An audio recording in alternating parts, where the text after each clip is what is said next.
Fala galera, estamos na Semana das Viroses, hein? É um tema extremamente importante, pertinente, principalmente pelo momento que nós estamos vivendo agora. Mas não tem que saber somente da Covid-19. Galera, se você está vendo esta aula nesses momentos que nós estamos vivendo, você sabe o que eu estou falando. Mas se você está vendo essa aula lá na frente, se essa aula é uma aula antiga para você, saiba você que estamos no meio de uma pandemia, que é o Covid-19 provocado pelo coronavírus do tipo SARS-CoV-2.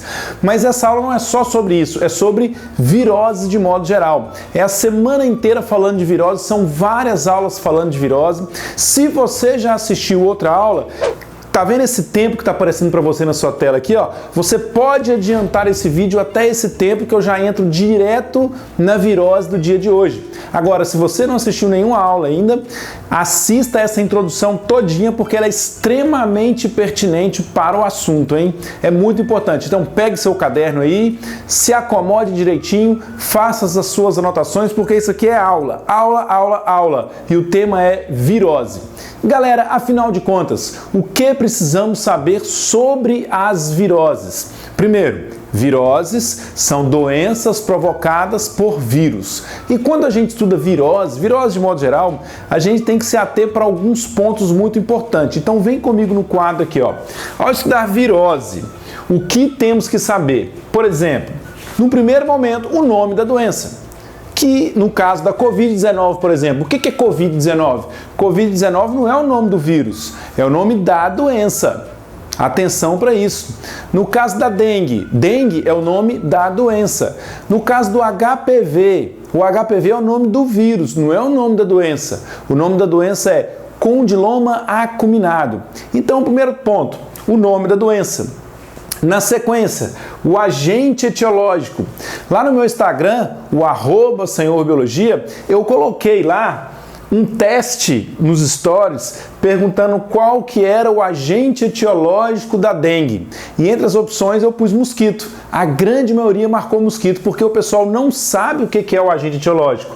Agente etiológico é aquele causador da doença, é o verdadeiro causador da doença, que lá no caso da dengue é um vírus, porque dengue é uma doença viral. O que o mosquito é, o pernilongo, o Aedes aegypti, ele é o vetor, ele é o transmissor da doença. Então muita atenção com o significado de agente etiológico. Agente etiológico é o verdadeiro causador da doença. Tem uma aula que eu postei já no YouTube. Essa aula eu dou para você duas dicas importantíssimas para você guardar quais doenças são virais e quais doenças são bacterianas. Vai aparecer para você aqui, ó. Vai lá assistir. Essa dica é uma frase, é uma técnica mnemônica em que eu digo uma frase que aborda várias doenças virais e uma outra frase que aborda várias doenças bacterianas. Porque dentre tantas doenças que você tem que saber, tem aquelas que são virais, as que são bacterianas, as que são provocadas por protozoários, por fungo, por plateuminto, por nemateuminto. São muitas doenças que flagelam a humanidade aí, né? Sem contar as outras que atingem os outros seres vivos também, tanto animais como plantas.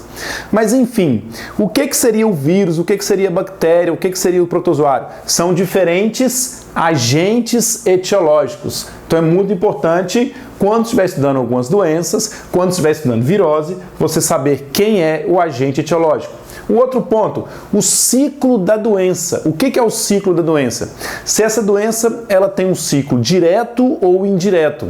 O que significa ter um ciclo direto?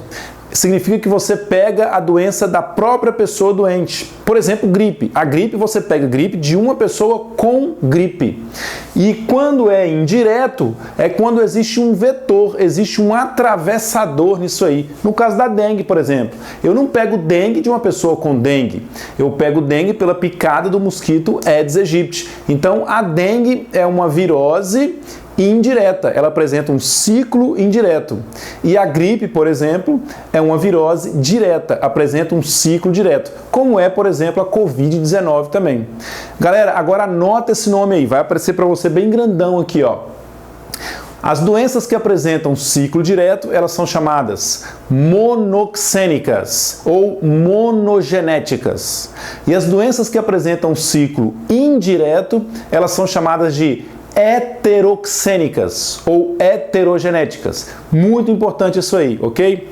Bom, dentre aquelas viroses, que é o nosso tema, que apresenta ciclo heteroxênico, ou seja, indireto, elas apresentam um vetor. Quem que é o vetor, então? O vetor é o disseminador da doença, é o espalhador da doença, se a gente pode falar isso. E no caso da dengue, por exemplo, o vetor é o mosquito Aedes aegypti. No caso de uma outra doença que não é virose, a malária, por exemplo, a gente também tem um mosquito, que é o mosquito Phlebotomus. A malária é causada por protozoário, é o Plasmodium. Portanto, o vetor é aquele que transmite a doença e ele só existe quando estamos diante de uma doença que apresenta ciclo indireto, portanto, heteroxênico. Outro ponto importante quando se estuda viroses, entender a transmissão. Como que a doença é transmitida de uma pessoa para outra. E é muito importante a relação que você tem que fazer entre transmissão e profilaxia. A gente já fala disso. Um outro ponto muito importante, vem aqui, os sintomas da doença, o que a doença lhe causa. E aí eu te dou uma dica muito interessante. Normalmente, aquele agente patogênico, no caso um vírus, por exemplo, ele vai te causar um sintoma que vai fazer com que ele seja liberado da forma mais rápida possível, para poder atingir outras pessoas. Se a saída do mosquito, se a saída do vírus de você é pelas fezes, e aí a transmissão se dá por água contaminada com fezes do doente, ou alimentos contaminados com as fezes do doente, esse agente patogênico vai te provocar diarreia. Agora, se o vírus sai pela saliva, sai pela conversa, pelo ar, gotículas de água, esse vírus vai te provocar tosse, espirro, dor de garganta, ok? Então é uma dica bacana você relacionar a forma de transmissão com os sintomas. Algumas viroses, algumas patologias causam diversos sintomas, né? Mas é uma dica que já te dá um indício aí para você não ter que decorar simplesmente os sintomas. Leve esse raciocínio com você. Profilaxia. Isso é o que mais cai em prova. Você tem que saber, primeiro, o que significa profilaxia. Profilaxia significa medidas de prevenção. São aquelas medidas que podem ser tomadas para se prevenir a doença, para evitar que a doença se espalhe no meio, se espalhe na sociedade, na população. São medidas de prevenção. Por exemplo, a vacina é uma medida de prevenção. Vacina é profilaxia. Agora, o soro não é profilaxia. Então, se você, por exemplo, quer evitar que você desenvolva raiva porque você recebeu uma mordida de cachorro, você vai tomar o soro. Você não vai tomar a vacina. A vacina antirrábica você toma antes para se prevenir. Na hora, se você tomou a mordida, você vai tomar o soro antirrábico. O soro já contém os anticorpos para combater a doença. Então, profilaxia são medidas de prevenção. E aí existe aquelas prevenções que você pode fazer, como, por exemplo, lavar as suas mãos. Isso é uma profilaxia para diversas viroses, não só a Covid-19.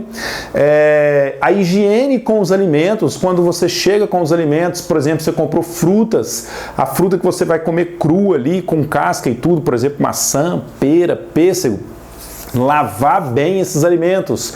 Água, se você mora numa região de grande contaminação, como por exemplo a cólera, que é uma doença bacteriana, não é viral, que se transmite através de água contaminada, e se a região que você mora, a cólera é comum, uma profilaxia muito importante, ferver a água antes de consumir. Por exemplo, vai colocar água no filtro de barro, ferve a água antes, espera ela esfriar e aí coloca no filtro de barro.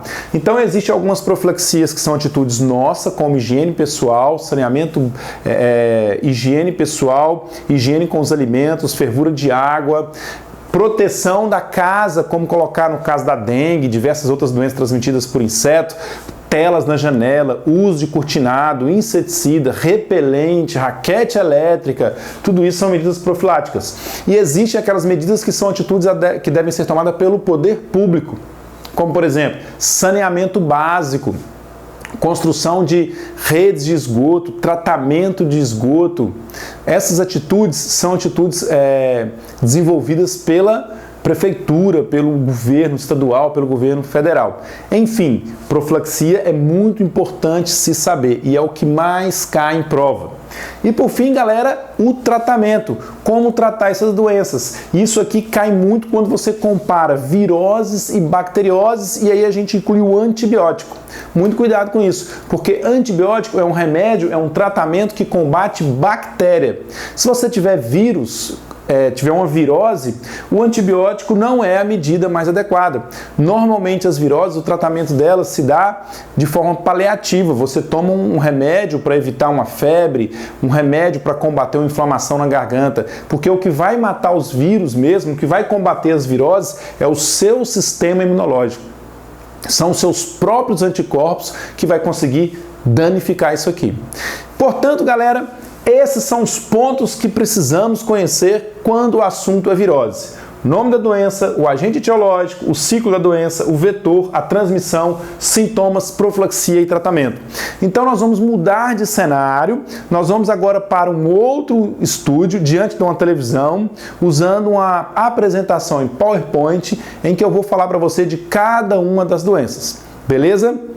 Você vai ver a de hoje e aí você fica pronto aí para as próximas aulas. Se você está aqui dentro do IGTV me assistindo, saiba que essa aula continua lá no YouTube. Se você está aqui no YouTube comigo, continue ligado que a aula vai continuar a partir deste tempo aqui. Um grande abraço e vamos lá! Muito bem, galera, vamos dar sequência às nossas aulas sobre virose. Não podíamos deixar de falar da dengue. Mas vamos falar da dengue aqui só pontuando algumas coisas. Você vai me ouvir, vai anotar as informações que está aqui, vou sair aqui para você pausar, faz isso agora. Beleza, eu tenho certeza que você já anotou tudo aí. E por que eu vou falar pouco sobre a dengue, já que essa é uma das viroses mais importantes, é a que mais cai no Enem? Porque eu já tenho uma aula gravada, é só clicar aqui, ó. Essa aula aqui são quase 8 minutos eu falando só sobre a dengue. Então não deixa de assistir lá, beleza? Mas olha só, para a gente revisar aqui, dando sequência a essa maratona, nome da doença... Dengue. Agente etiológico, ou seja, o vírus, é o vírus da dengue. Ele tem uma sigla, é DENV. D-E-N-I-V, de vírus da dengue.